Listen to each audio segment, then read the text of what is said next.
Welcome again, Maxim here, and in this video I'm going to introduce you to the Zariman, the crew living here, what do they do, what services you can get or what you can buy from them, and best ways to get points for the local syndicate, Holdfasts. You gain access to the Zariman after the Angels of the Zariman story quest. The quest itself will introduce you to the 3 new game modes, which you will find on the Zariman as the endless ones. When you check Zariman from the navigation, you will also find regular missions, examination and mobile defense. In addition, after completing the quest, you will be given personal quarters, dorm zone, which you may already knew from the New War story quest. There will be more content in the Parallax update. And now, let's discuss how Zariman works and who will you meet in it. After entering Chrysalith, that's the name of the main hub, you will first meet Queen. He's the guy with bounties. And those work similarly to other open worlds. 3 rewards rotations that change at the end of each cycle. However, the bounties and Zariman missions themselves are not on the open world. Bounties and regular missions, which you can start from navigation or by using a panel in the main elevator, are like typical missions. Closed area with procedurally generated map, like most of missions from navigation. The factions appearing here, Corpus and Greenyear, change after each cycle. Off-bounty missions work like any regular mission in Warframe. Start, complete a task, or finish a rotation, and you can go to the finish line. The only difference is where the finish line is. You have to go back to the elevator you came out of. But in case of mobile defense and extermination, a portal is created in the room where you completed the mission objective. Portal takes you back to the start. Bounties, on the other hand, are a little bit different. When receiving bounty from Quinn, you see an additional condition that you must meet in order for the mission to be completed. Sometimes these secondary goals overlap the main one, such as a requirement to complete a mission in less than a certain amount of time. Sometimes it also requires a little extra effort, for example, making a certain number of kills using operator, or activating log surges. And sometimes it is actually something extra, like killing a Void Angel.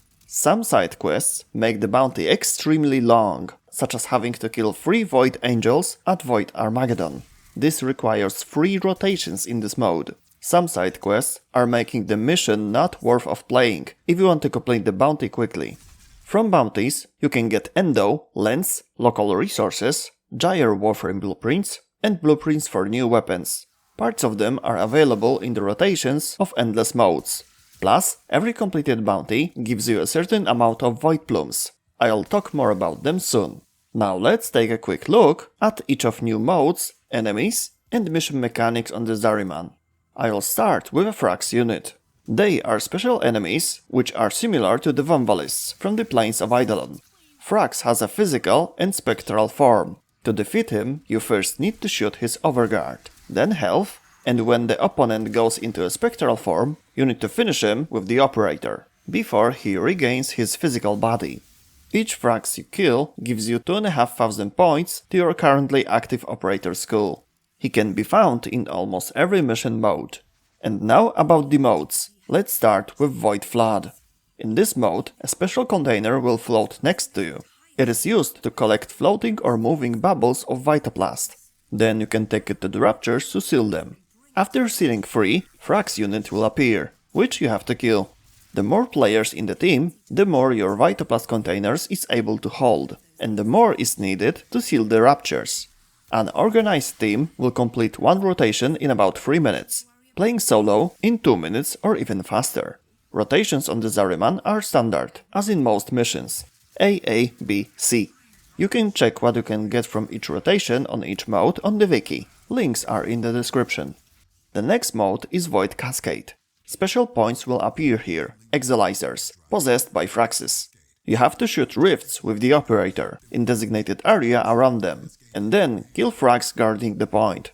Then you have to wait for the Exilizer to finish its work. This stage cannot be rushed. In the meanwhile, the point can be attacked and taken over by roaming Thrax, so you need to keep an eye on it. 4 spent Exilizers equals 1 rotation. How many Exilizers will be active at the same time depends on the size of the team. Solo 1 rotation can be achieved in about 4.5 minutes, and in a team, the first rotation takes 3 minutes and each subsequent 2 minutes. as long as the team is efficient and defends the point properly. The last mode is Void Armageddon. Here you must defend the Reliquary Drive and Exodampers against the wave of the enemies. Each rotation equals 3 waves, and then you have to defeat the Void Angel, which will try to eat the Reliquary. You will get Argazine at the beginning of each wave. It will also drop from killed enemies. This resource can be used to build defense turrets at special points. The angel that appears at the end of the rotation will be a weaker version of the one that can be awakened in other missions. Each rotation, by default, lasts about 5.5 minutes, but you can rush Exodampers to not wait the full time before next Exodamper defense. So one rotation solo can be 4 minutes, or in a team even 3.5 minutes. A stronger version of the Void Angel is present in every other mission. If you start a bounty or a regular mission via navigation or elevator, there should be a dormant angel somewhere on the map. To wake him up, you have to approach him and press the action button. When the miniboss fight starts, you have to take one segment of his life and jump into a portal that will appear above his head. There you must strip his shields to prevent him from regaining his life. After destroying half of the shields, protective orbs may appear around the angel, which you remove by hitting them with Void Dash. After destroying the shields and returning to the Zariman, repeat the process until the angel is dead. To quickly deal with his shields, I recommend using Madurai and a strong amp with a good range, for example 177. After defeating him, you will get a Voidplume and focus points to the active skull, in the amount of 7,500 on Armageddon or 15,000 on any other mission. Few more words about the Zariman missions. You can come across special Void Hands, Lock Surges, which you activate with an action button. Then an enemy Eximus unit appears, and the special bonuses are applied on the mission or on the players, temporary or until end of the mission. If you play the missions endlessly, you can finish them without waiting for the rest of the team. You can leave alone by going to the elevator and using the panel there. In addition, from enemies, containers, or as a reward from bounties, you can get Entrati Lanthorn as a rare resource here. It is needed in several blueprints, or it is a required element when exchanging with Yonta. With her help, you can increase the local syndicate, Holdfasts. You can trade this resource and a few others for Voidplumes. They can be exchanged for syndicate points, or occasionally for decorations or Kuva pack. The last option at Yonta's is a shop where you pay with Lua Thrax Plasm, which you can find in the Conjunction Survival. There are 2 missions of this type on Lua. Every 5 minutes there will be a group of Thraxes, from which you can get Lua Plasm. But also in these rotations you have the chance to get items that Yonta sells. What you want to get by playing these missions, you can buy with Lua Plasm from Yonta. In this shop and rotations, you can find arcanes, weapon blueprints and their parts, as well as Voruna Warframe blueprints. The only thing that is unique and exclusive to Yonta's shop is scene related to Voruna. Back to the Syndicate. Let's talk about how to farm it. There are 5 types of Voidplumes, starting with the cheapest one, Dawn, Vein, Crest, Quill and Pinion. The first 3 types can be found on the Zariman missions. On each mission, 8 Voidplumes are scattered around the map. They are marked like resources or containers on the minimap. If one player in a team picks up one, each team member will receive it, so you can distribute tasks. Someone is doing mission, others are looking for Voidplumes. Additionally, you can locate them with the help of Air Support, Arcane Eye ability, from Parallax. If you want to know how to get it, check the link in the upper right corner of the screen, or in the description. You can get Quill in 3 ways. First, by carrying the Zarium Acolyte to Cephalon Melika. Once found, Melika will be marked on the map, and Zarium makes a distinctive sound if nearby. The second source are Bounties, as a reward for completing. The more difficult bounty, the more Voidplumes. For the first bounty you will get 1 Quill, for the second 2, and 5 for 5th. The last way is to kill Void Angels on the Void Armageddon. They drop 1 Voidplume Quill when killed. The other angels, on the other hand, on other missions and bounties, are stronger and drop Voidplume Pinion when killed. Including the ability to upgrade or buy Voidplumes from Yonta, that's all of the methods of obtaining them for now. So, what's the best way to farm the Syndicate here? Killing an angel by experienced player takes about a minute. However, you can't just go on a mission, kill an angel, and leave right away. You have to complete the mission, and the angel appears in the random places. So, bounties. Looking at how long a given bounty takes, in a team and solo, assuming the extra task in the bounty doesn't slow you down, the most optimal method is extermination, both ways, or void flat solo. Of course, I also assume that you and/or your teammates are playing bounty without searching for Voidplumes. The smaller ones, scattered around the map, are useful only for the initial development of the syndicate. So extermination on the 5th bounty. You can finish it in about 2 minutes. And adding the loading and picking the next bounty time, let's count that as 1 more minute, so 3 minutes for 1 attempt. With these assumptions, from 1 hour T5 bounty farm, theoretically, you'll earn Voidplumes worth 250,000 points.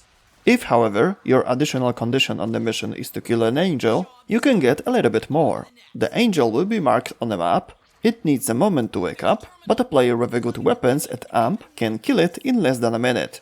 So we can count mission and killing an angel time as 4 minutes. After such farming for an hour, you will get Voidplumes worth 262,500 points. It is not much more, but quills and pinions are needed to build some Zariman items in the foundry, so it is a very profitable way to farm.